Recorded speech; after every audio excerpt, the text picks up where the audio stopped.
Hello everyone, welcome to the channel. In this video, we will be discussing the Java program to find the minimum and maximum element present in an array.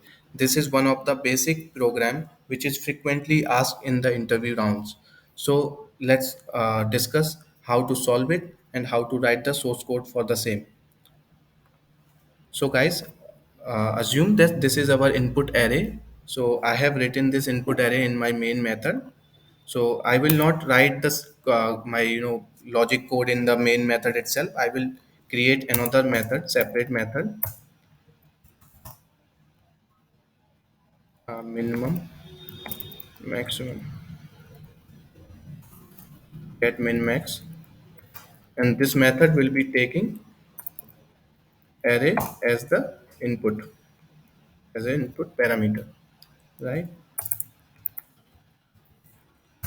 So guys, there are two approaches here we can follow. One of the approaches is related to by using the inbuilt method, we can directly sort the array in an ascending order and then fetch the element present at zeroth index and the last element. So the first approach, what we can do, we can use arrays dot sort, and in this we can pass array. What it will do? So let's write it here only, right? So let's write it arrays dot sort. There is one inbuilt method provided in the arrays class. So in this we pass this input array. So what will be the output here? So output would look like 1, 2, 4, 6 comma 7 comma 9, right? So basically this inbuilt method sorts our given array in ascending order. Now what we can do to find the minimum and maximum here, we know that in an ascending array the minimum element would be present at the first index, basically at the zeroth index, right? And the maximum element would be present at the last position. So what we can do here, we can directly declare two variable. Array of 0 would be the minimum, right? And int max would be array. So this, if you look at this array, the size of array is 6, right? But when we go to find the index of this one, so indexes start from zeroth. So this is the zeroth index element, this is the first index element, this is the second index element, this is the third index, this is the fourth index, this is the fifth index. So in an array of size 6, the last element would be present at the index fifth, right? Last element is present at fifth index, right? So what we can do, we can calculate the length and then minus 1, because this will return a 6. What we want element present at the fifth index, because if we pass it without minus 1, this will throw out an error, array index out of bound, because there is no element present at the sixth index, right? So that is why we are using minus 1 here. So if we write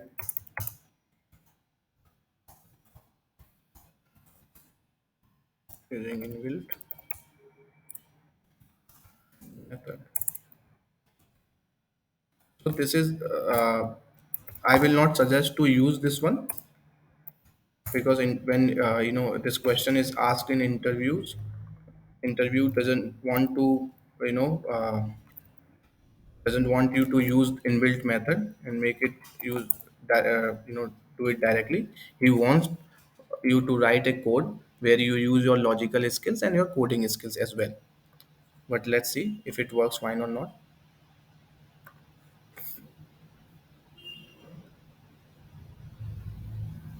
No, I didn't call this method at all. So let me call this method here, but we cannot directly call it. So we should make it static. Otherwise, we will have to create an object to call this method. Okay.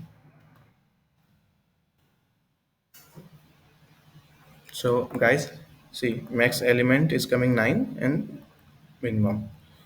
So now let's discuss our real approach. I'm commenting it out. So I will provide this whole code in a link to you in the description. So now let's discuss our real approach. So now what we will do, we will initialize minimum and maximum with worst case possible scenario. So minimum value, what would be the worst case value for the minimum? That would be the maximum value present for an integer, right? Same thing we will do with maximum. So what would be the worst case for the maximum value? That would be 0. If you look at here, see, this is the value assigned to minimum, which is the worst case scenario. Now I will use for each loop here. You can use simple for loop also. So int n, this will traverse to my array. So if n is greater than maximum, right? So basically what we are checking whether this number is greater than maximum value, which is initially 0. If this is true, then assign maximum value. Basically update the maximum value with n. So basically this n is what? This n is the value of element present at different indexes in our array.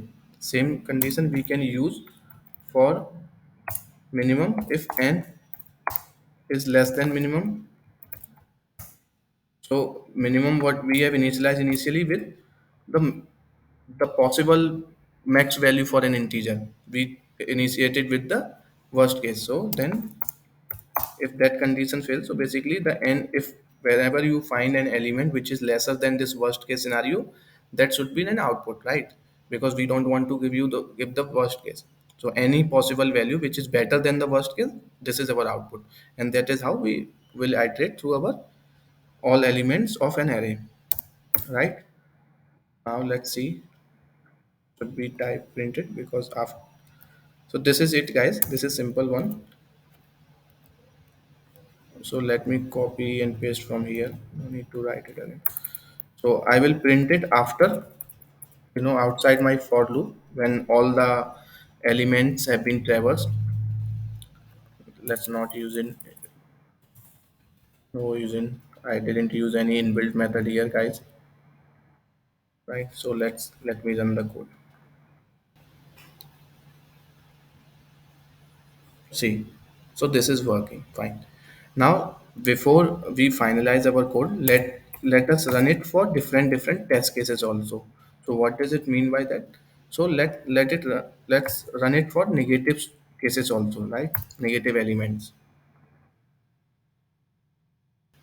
So this is my suggestion to you guys, that whenever you are writing your code, so please try to run it for as many as test cases and corner cases you can run, because if you run it only for one case or one use case, this is not sufficient.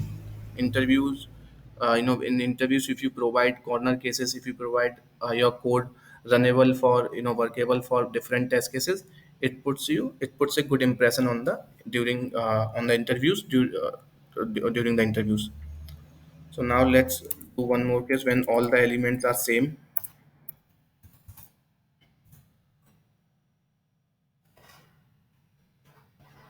So guys, yeah, so when all elements are same, this is the output.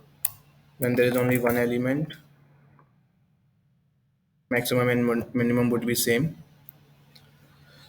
So yeah, so this is one of the basic program we have started with. So we will be discussing about more programs and more challenges. So thank you guys, all the best.